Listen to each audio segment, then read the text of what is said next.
अयूब के खिलाफ सिंध के अंदर रहता था, स्टूडेंट लीडर था। वहां नारा लगता था, सिंधी हिंदू भाई भाई महाजूर जाति कहां से आई। मतलब सिंध के अंदर अभी भी बगावत है, सिंध के अंदर महाजूर और पंजाबी ने कब्जा कर रखा है। और अगर वो रेफरेंडम अगर लें तो आपको सिंध जो आज भी तैयार है हिंदुस्तान में आने के लिए। तो वहां पर भी मैं जेल में गया अयूब खान को हटाने के लिए। बाहर निकला तो अयूब खान ने इस्तीफा दिया। मैं यहाँ आया, जेल में गया। जब बाहर निकला तो इंदिरा गांधी ने इस्तीफा दिया। जब आपातकाल का सच, लोकतंत्र सेनानी की जेल यात्रा उन्हीं की जुबानी। कैसे गुजरे वो 21 महीने, एक सेनानी की आप बीती। इमरजेंसी में जेल के भीतर की अनसुनी कहानियाँ, लोकतंत्र की लड़ाई, जब आजादी पर ताले लगे। 1975 की इमरजेंसी, बंद दरवाजों के पीछे का संघर्ष, आपातकाल का काला सच। 1975 वो आपातकाल के काले दिन। दिशा संदेश मीडिया स्टूडियो में आज समाज सेवी ओम प्रकाश बाहेती जी राजेश चतुर्वेदी के साथ।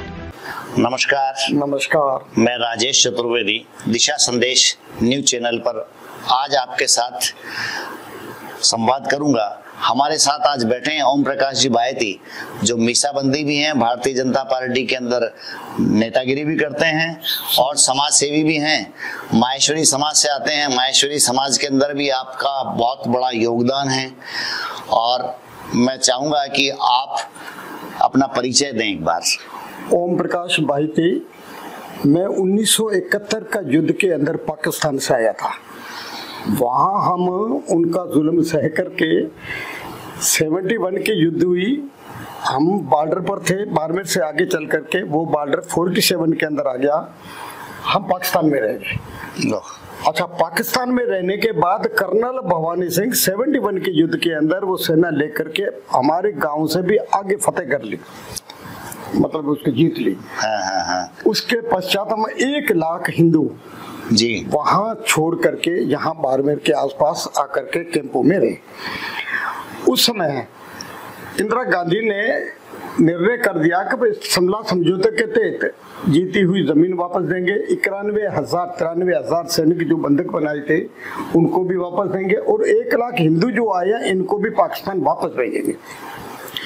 इस विषय को लेकर के मैं मिला भैरव सिंह जी को, अटल बिहारी वाजपेयी, आडवाणी जी वगैरह सबको मिला, सबसे बातचीत हुई। तो उन्होंने कहा कि एक बड़ा आंदोलन अपने छेड़ते, जिसका आंदोलन का नाम था गडरा रोड आंदोलन। वो 1972 में ये जमीन अपने पास 8 महीना रही। इन्होंने शिमला समझौता करके वापस देने की तैयारी की। जनसंघ ने कहा कि हम वापस ये जाने नहीं देंगे और इन हिंदुओं को भी वापस नहीं भेजेंगे। तब उस समय आंदोलन हुआ। उस आंदोलन का सारे लोग जो गडरा रोड पाकिस्तान के बॉर्डर को क्रॉस करके आगे निकले। तब वो नारा लगता था, सैनिक विधवाएं रोती है, इंदिरा गांधी सोती है, बाप ने कश्मीर दिया, बेटी सिंध देती है। इसी नारे के साथ जीती हुई जमीन कितने लोगों ने कुर्बानियां दी है, वो देकर के वापस दे दोगे। सरकार झुकी, सेना तो वापस कर दी और जितने हिंदू जो थे वो यहाँ रह गए। और वहां पर भी मैं अयूब के खिलाफ सिंध के अंदर रहता था, स्टूडेंट लीडर था। वहां नारा लगता था, सिंधी हिंदू भाई भाई महाजूर जाति कहां से आई। मतलब सिंध के अंदर अभी भी बगावत है, सिंध के अंदर महाजूर और पंजाबी ने कब्जा कर रखा है। और अगर वो रेफरेंडम अगर लें तो आपको सिंध जो आज भी तैयार है हिंदुस्तान में आने के लिए। तो वहां पर भी मैं जेल में गया अयूब खान को हटाने के लिए। बाहर निकला तो अयूब खान ने इस्तीफा दिया। मैं यहाँ आया, जेल में गया। जब बाहर निकला तो इंदिरा गांधी ने इस्तीफा दिया। जब फिर वापस जो मैं जेल में गया और वहां पर उत्तर प्रदेश के अंदर अयोध्या के मामले के अंदर जब बाहर आया और तो वीपी सिंह ने इस्तीफा दिया। ये 3 इस्तीफा मेरे जाने के बाद और तीनों में जेल में यात्रा मैंने की है। इसमें मैं आपका ध्यान चाहूंगा, हम इमरजेंसी पर ही मुख्य रूप से बात करेंगे। इमरजेंसी जब 25 जून 1975 में जब इंदिरा गांधी ने इमरजेंसी लगाई, तब आपकी उम्र कितनी थी? मेरी उम्र उस समय 20 साल। 20 वर्ष। तो आप उस समय क्या काम करते थे? मैं स्टूडेंट था, फर्स्ट ईयर में मैं पढ़ता था और जैसे इमरजेंसी लगी तो मैं गांव में आ गया था, जो मेरा गांव बॉर्डर के नजदीक था। तो आपको सबसे पहले कब मालूम चला? मैं 3 दिन 4 दिन पहले एक बार लड़ाई होने वाली है, टनल वगैरह गांव के अंदर खोदे, उसके अंदर जैसे सायरन बजता था अंदर चले जाते थे। लड़ाई शुरू हुई, 15 दिन लड़ाई चली और जितने हमारे एरिया जो जीती हुई थी वो लोग निकल करके हम यहाँ वापस आ गए। ये तो एक कथा होगी, एक कहानी होगी। अब इमरजेंसी 1975 में लगी, तब मैं भीलवाड़ा जिले में आ चुका था। वहां से भीलवाड़ा में तरफ। आप कितने समय जेल में रहे? मैं जेल में लगभग 10 महीना। 10 महीने? कौन सी जेल में रहे? छोटा भाई भीलवाड़ा जेल में। भीलवाड़ा जेल में रहे? मेरा छोटा भाई भी जेल में था, हम दोनों भाई जेल में। क्या बात है, क्या बात है। दोनों भाई। तो आप जब जेल में गए तो आप विवाहित थे अविवाहित थे? शादी करके आया था। शादी करके आए थे। तो घर में बाल गोपाल बच्चे आपके? एक बच्चा एक बच्ची छोटी सी थी, 3 साल। क्या जिम्मेदारी आपके ऊपर थी जब आपको जेल गए उस समय? मैं स्टूडेंट लीडर वहां से था। यहाँ आने के बाद मैंने प्रथम वर्ष, द्वितीय वर्ष, तृतीय वर्ष 75 में कर दिया। मैं पारिवारिक जिम्मेदारी की बात कर रहा हूं। पारिवारिक जिम्मेदारी तो बस यही, पिताजी को दुकान छोटी मोटी लगाई थी, उसके अंदर थोड़ा बहुत काम करते थे। 20 साल की उम्र थी। तो क्या आपको ऐसा लगा नहीं कि मेरी पारिवारिक जिम्मेदारियां मुझे जेल जाने की अनुमति प्रदान नहीं करती, मुझे जेल नहीं जाना चाहिए? मैंने छोटे भाई को मैं संस्कार ले चुका था। मेरे वहाँ के लोगों के, मुसलमानों के वहाँ जो अत्याचारों की मेरे को पीड़ा थी, और इस पीड़ा को ध्यान के जो कुछ भी होना है वो हो, लेकिन जैसे वो संघ का कार्यकर्ता, संघ का जब 33 वर्ष किया तो संघ के अनुसार ही जैसी योजना थी, तो पहले तो मैं अपने भाई को आंदोलन करके उसको DIR में वो गिरफ्तार हो गया, और फिर जब पर्चे वगैरह मेरी बहुत गतिविधि में जब देखा तब मुझे उठा करके मीसा में बंद कर दिया।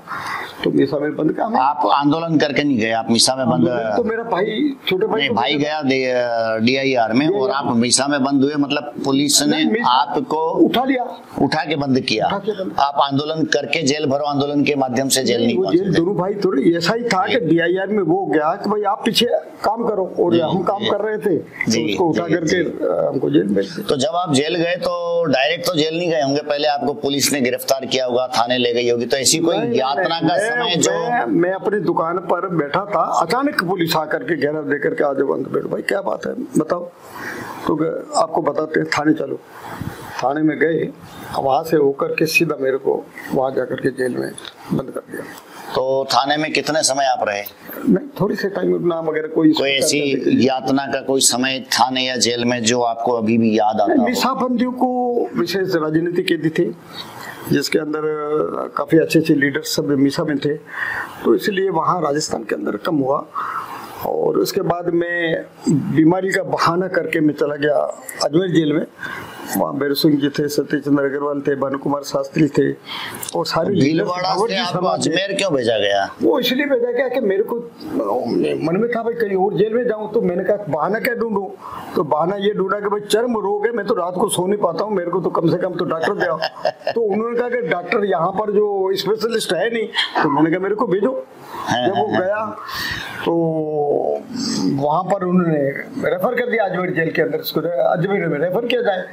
तो अजमेर में मैंने सिंधी में टेलीफोन किया नानकराम ईसरानी को, जो सिंधी था पत्रकार। मैंने माँ अचा तो तव्हां तैयार रहो, पन्ना बन्ना खड़ी कागज बाबत दो, वो लेकर के उसको अंदर मेरे को जाना। तो नानकराम में वो जो मेरे साथ जो CI था उसको मैंने कहा गड्ढे छुटाओ।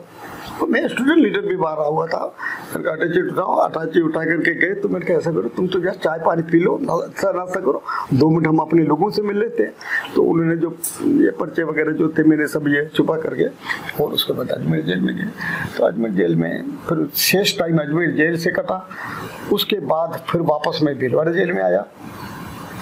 भीलवाड़ा जेल में 21 मार्च को इमरजेंसी हटाने के बाद 3 दिन बाद जब प्रधानमंत्री ने जब शपथ ली और ऑर्डर्स निकले, और तब हम रिहा हुए। आप जब जेल में रहे तो बहुत लोग माफीनामा लिख कर आए, आप पर भी ऐसा कोई प्रेशर रहा होगा, या मानसिक दबाव रहा होगा, या घर की पारिवारिक कोई जिम्मेदारी रही होगी जो कहती होगी कि यार माफीनामा लिखो, घर चलो? मानसिक तैयारी थी, कुछ भी सोच नहीं था। इस राष्ट्र पर संकट आया है और उसके लिए कुछ भी करने के लिए तैयार, कोई परिवार याद नहीं कर रहा था। कोई ऐसा समय जब जेल में लगा हो कि आज का दिन मेरा बहुत कठिन है, बहुत तकलीफ वाला है, कोई मन ऐसा लगा हो कि आज किसी के कंधे पर रखकर रोना? ये मानसिक कमजोरी का था, मानसिक कमजोरी हमारी थी नहीं, लेकिन हम आप अच्छे बिता रहे थे कुछ दिन हमारे को। तो अच्छा ये जरूर था, ये कहता था कलयुग का टाइम होता है, इतना लाख इतना करोड़ इतना जो भी है डे, लेकिन मीसा का कोई मियाद नहीं, कब तक रखेंगे कोई नहीं। एक वो अखबार आती थी, इंडियन एक्सप्रेस आती थी, हम सभी लोग बैठते थे मीसा में, बंद थे तो खाना सब एक साथ खाते थे और सारे हमारा व्यवस्थित कार्यक्रम भी चलता था। तो उस कार्यक्रम के अंदर हमारी लीडरशिप साथ में थी, कोई दिक्कत नहीं थी। आपके परिवार को कैसे मालूम चला कि आपको जेल भेजा जा रहा है? कौन सी जेल भेजा जा रहा है? कैसे? दुकान से मैं बैठा था, वहाँ मेरे परिवार वाले बैठे थे और उन्होंने जाकर के फिर बाद में पता लगाया, पुलिस में गए तो पुलिस में गए, उन्होंने कहा उनको जेल में बंद कर दिया गया है। तो फिर वहीं गए। जेल में जब आप बंद थे तो ऐसे दिन भर की क्या गतिविधि, दिनचर्या आपकी क्या होती थी जेल में? सामान्य शाखा लगती है ना, जैसे यहाँ पूरी व्यवस्था, पूरा टाइम, जैसे सवेरे उठना, उठ करके नहा धो करके और पूजा पाठ वगैरह अपने अपने ढंग से करते थे। उसके बाद खेलने वाला जो कार्यक्रम था वो चलता था और खाना एक साथ खाते थे और शाम को 4 बजे वॉलीबॉल जो भी खेलना चाहे वो खेलते थे और फिर शाम को 5 बजे बैठक होती थी, बैठक में चर्चा भी होती थी। इसी प्रकार कार्यक्रम निर्धारित था। कोई हमें ऐसा नहीं लगा कि हमारा टाइम बोझ बन करके हम इस प्रकार का कब, ऐसा कुछ लगा नहीं, हम तैयारी में थे। जहाँ कुछ लोग जेलों में थे वहीं जो लोग बाहर थे उनके साथ में भी कुछ यातनापूर्ण समय में ऐसा कुछ स्थितियां हुई, जैसे नसबंदियां लोगों की कर दी गई, कम उम्र के बच्चों की भी नसबंदियां हुई। इसके अलावा जैसा एक सुनने को आता है कि बाहर प्रेस पर भी एक ताला था और सेंसरशिप थी, और पूरा सेंसर था, अदालत का गला घूट गया था और कानून सस्पेंड था, कहीं जा सकते नहीं थे। और ये स्थिति कब तक चलेगी ये अनिश्चितता बनी हुई थी। एक अखबार जरूर था इंडियन एक्सप्रेस, थोड़ा बहुत पढ़ करके हम आइडिया वगैरह लगाते, वो बेधर्क जो इस प्रकार का अपने वो करते थे। इसके अलावा अभी इंडियन एक्सप्रेस क्या लिखते पता नहीं। जब आप गए तब एक व्यवसायिक थे और जब जेल से बाहर आए तब तक आपका व्यवसाय बहुत घाटे में गया होगा या बंद हो गया होगा? एक्चुअली हम वहां से जब आए तो वहां पर 500 एकड़ जमीन छोड़ करके आए। अच्छा, क्या करें पाकिस्तान में अचानक सेना आ गई, हमको हिंदुस्तान आना था, हमको तो धर्म बचाना था, और जमीन जायदाद वगैरह घर मकान सब छोड़ करके आए। हम तो कपड़ों में आते नहीं। कुछ पहले रिश्तेदार आ गए थे, उनके सपोर्ट से अपना बिजनेस थोड़ा बहुत सेट किया। फिर हम वहाँ से शिफ्ट होकर के बीनमाल में चले गए। वहाँ मेरे छोटे भाई को ठाकुर जी थे, जो उनको ठाकुर जी को पता है शाखा में आपको मिले भी होंगे, उनकी डेथ हो गई अभी कोरोना के अंदर। मेरे बेटे की भी डेथ हो गई। आपातकाल का जो 19 महीने का समय रहा, उस 19 महीने के समय को आप कैसे याद करना चाहेंगे? 19 महीने का वो कार्यकाल वैसे देखा जाए तो बहुत ही देश को कैसे करके इसको इन स्थितियों से बाहर निकाला था। कांग्रेस के प्रति हमारी बहुत जबरदस्त नाराजगी थी और अनावश्यक ढंग से कोई कारण बगैर राष्ट्रीयता की कोई ऐसे अराष्ट्रीय काम नहीं किया। क्यों इसको बंद किया गया? ऐसी सरकार नहीं आनी चाहिए, नहीं आनी चाहिए, नहीं आनी चाहिए। इसके पीछे जो काम में लगे रहे। क्या आपको लगता है दोबारा आपातकाल आ सकता है देश में? कभी नहीं, कभी नहीं। आज के समय में आज की हमारी सरकार आपको लोकतंत्र सेनानी के नाते पेंशन भी देती है, सम्मान भी देती है। ऐसा कुछ मन की कसक जो आपको लगता हो सरकार से अभी भी कुछ कहा जाना बाकी है, या कोई ऐसी चीज जो सरकार से आपको आज भी लगता हो कि हमारा हक है, हमें दिया जाना चाहिए, ऐसे कुछ बात जो आप कहना चाहते हैं? संघ परिवार ने कभी इस प्रकार की कल्पना नहीं की। भैरव सिंह जी के टाइम से लेकर लंबे टाइम के बाद फिर थोड़ा सा ये आया कि जो भी अगर सरकार देना चाहे तो लेना चाहे तो ले लें। तो उसी के अंदर हमने भी और उस प्रकार कांग्रेस का शासन आया, जब जब भी आता है तब वो बंद कर दी। हमने कोई मांग यही नहीं रखी कि हमको इतना दो जो सरकार ने तय किया है वो सबको मिल रहा है, हमें नहीं। अभी कुछ जगहों से ऐसी जानकारी मिल रही है कि जो गहलोत साहब के समय जो पेंशन आप लोगों की रोक दी गई थी वो सारी पेंशन अब एक साथ आप लोगों को एरियर के रूप में दी जानी चाहिए, ऐसे कुछ लोग डिमांड कर रहे हैं, आप क्या कहना चाहेंगे? एक अपना बीजेपी के स्टेट है छत्तीसगढ़, या छत्तीसगढ़ के अंदर ये जरूर हुआ है, तो निश्चित है अगर किसी ने दिया है तो हमारा भी ये स्टेटस देना चाहिए ऐसे लोगों को।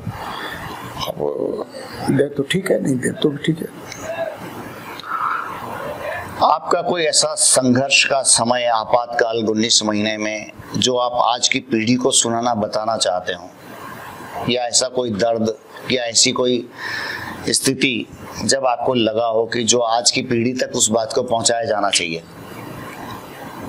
मुझे लगता है कि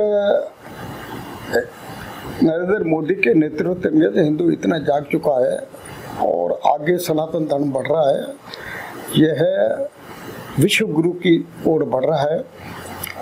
लेकिन हम मजबूती के साथ अभी भारत वो भारत नहीं रहा है जो कल्पना करे कि भाई ये होगा, वो सफल लगता नहीं है।